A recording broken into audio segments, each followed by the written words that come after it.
We're starting to see something a little strange in California. As of right now, state polls show that to replace Gavin Newsom as governor in our jungle primary, the two leading contestants, Chad Bianco, a sheriff from Riverside County, and Steve Hilton, a former Fox commentator, entrepreneur, and naturalized U.S. citizen from Britain, are neck and neck. Hilton is at 17, Bianco is supposedly at 16, and then the next two candidates, 13 and 12, are Eric Swalwell, we know from the Fang notorious incident, and then Kathleen Porter, we know from the incident. Get out of my shop! The Democrats, remember, made this system because it's such a blue state. They would just swarm the ballot with viable Democrats, and the contending Democrats would be the first and second candidate on the general election ballot, and there wouldn't be any Republicans at all. This has kind of backfired.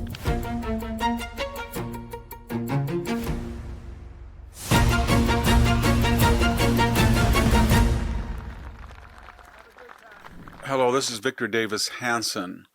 We're starting to see something a little strange in California. As of right now, state polls show that to replace Gavin Newsom as governor in our jungle primary, the two leading contestants, Chad Bianco, a sheriff from Riverside County, and Steve Hilton, a former Fox commentator, entrepreneur, and naturalized U.S. citizen from Britain, are neck and neck at 17 and 16.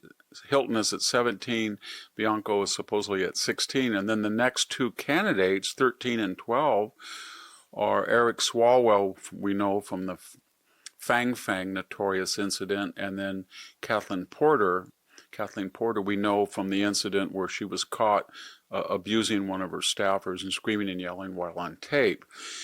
The Democrats, remember, made this system thinking that they would, because it's such a blue state, they would just swarm the ballot with viable Democrats, and the contending Democrats would be the first and second candidate on the general election ballot, and there wouldn't be any Republicans at all. This has kind of backfired.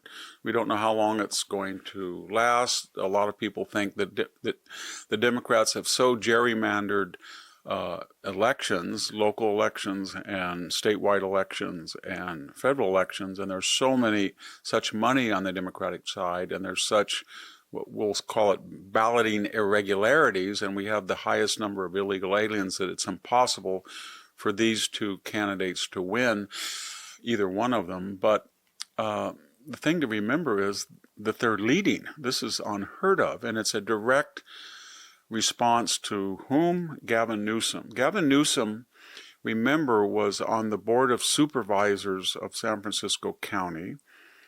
Then he was mayor of San Francisco. Then he was lieutenant governor of the state. And now he's been governor for 5 years. He's been in continuous public office for almost 30 years. No one in elected office is more responsible for what California is today, whether you believe it's great or awful. But whatever your opinion of the status of the state is, Gavin Newsom deserves the credit. So he wants to run for president, I guess, on the agenda that I want to do for the United States, what I did for California. That's going to be very hard, Gavin. We have the highest income taxes. We have among the highest sales taxes. We have the highest gas taxes. We have the greatest number of homeless people. One out of every three people who are admitted under any circumstances to a hospital have diabetes. 1 out of 3 people in the United States who are on public assistance are in California. We have the highest gasoline taxes. We're in the bottom 10% of schools based on scores. San Francisco recently had the highest property crime rates per capita in the nation. It's not safe in Los Angeles, San Francisco, Fresno, Sacramento, Oakland, all of these major cities. More importantly, there's been a lot of, I guess you would call it, acts of omission and acts of commission. Gavin Newsom is not concerned with the effect of what his policies about fire prevention, which are basically green policy to let things burn in a natural society. So we've had horrific forest fires. We've had the Pacific Palisades fire where nothing has been rebuilt. Nothing. They wiped out the Pacific Palisades neighborhood. These fires did due to human culpability. And apparently their larger agenda is to drive out these wealthy people, not let them rebuild their single family wealthy homes and put more dense living for, I guess, the underserved. But the next thing to remember is that we have the highest out-migration. About 300,000 people a year leave California, and we know who they are. They're the upper middle class, professional class, and the very wealthy, especially with the new billionaire tax that's envisioned that the legislature will foist upon us. Then we have the acts of overt commission. Think about it. We have three ways to get from the south of the state to the north: the 101, the 99, and the federal I-5. None of them have 3 lanes in each direction unimpeded. They all have either 2 lanes for vast expanses like the I-5 or parts of 101, or they have bottlenecks as in the 99. And so the 99 freeway is the most dangerous highway driven per mile in the United States. The American Trucking Association tries to avoid it. We also have 70,000 licenses that were issued to people who had no English comprehension, and many of them were here illegally. And now Gavin Newsom is fighting the Department of Transportation's efforts to decertify those licenses. And you put it all together and you ask what Gavin Newsom is going to run on. And the answer is he's not going to run on any of it because it's a disaster. So what is his strategy? His strategy is no one hates Donald Trump and the MAGA movement more than I do.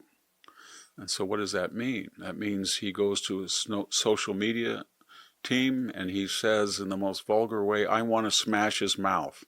He goes to the security conference overseas, tells the Europeans you have knee pads as if you performed a sex act on Donald Trump. He says to Kristi Noem, the former Secretary of Transportation, you're going to have a bad day, which many people felt was a direct threat.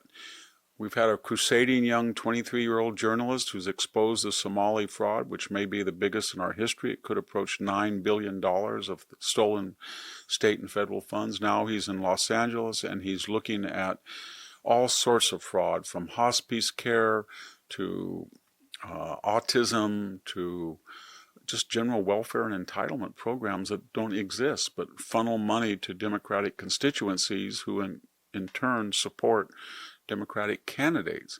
And what's Gavin Newsom? Did he praise Mr. Story? Did he say Shirley? Did he say, Nick, Shirley, you're doing a great job. We come to California and we can find out? No. He did the crudest thing possible. He sent out a social media message implying from the photograph and the caption that this young man was a pedophile, that he was looking for young kids to sexually molest. That was the implication. That's who is now governor right now. He has never had a private job that he got on his own. He was a creation of the Getty family and his own well-connected parents. He's been in office for 30 years, and he's overseen all of these disastrous programs. High-speed rail, it was originally forecast at $40 billion. We're going to very soon get up to $40 billion, and we will not have 1 inch of track laid.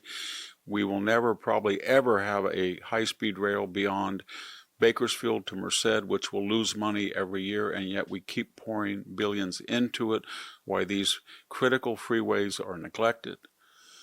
We have a green agenda, and yet the Monterey battery storage plant, which is essential to capture solar-generated electricity for nighttime use, has blown up twice. We had a big $2 billion solar plant in the Mojave Desert. It's being dismantled.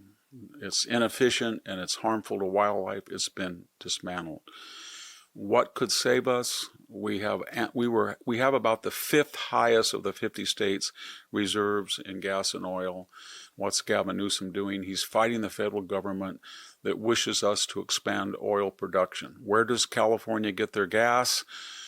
Well, they get it from oil, but where does the oil come from? The oil comes mostly from Saudi Arabia and it's imported, and the gas has to be imported, our special blend from Japan. He's driven out 2 refineries, and we will see this year, I should say this summer, gas at somewhere between $7 and $9 a gallon. And one thing we know about Gavin Newsom, will he take credit for that, responsibility for that? Will he say this is what happened and be accurately descriptive and honest? And there's no way in the world. He will blame whom? Donald Trump and the Iran war. That's who wants to be the President of the United States, and that's who wants to do for the United States what he did for California. Beware. Thank you very much. This is Victor Davis Hanson for the Daily Signal. Thank you for tuning in to the Daily Signal. Please like, share, and subscribe to be notified for more content like this. You can also check out my own website at victorhanson.com and subscribe for exclusive features in addition.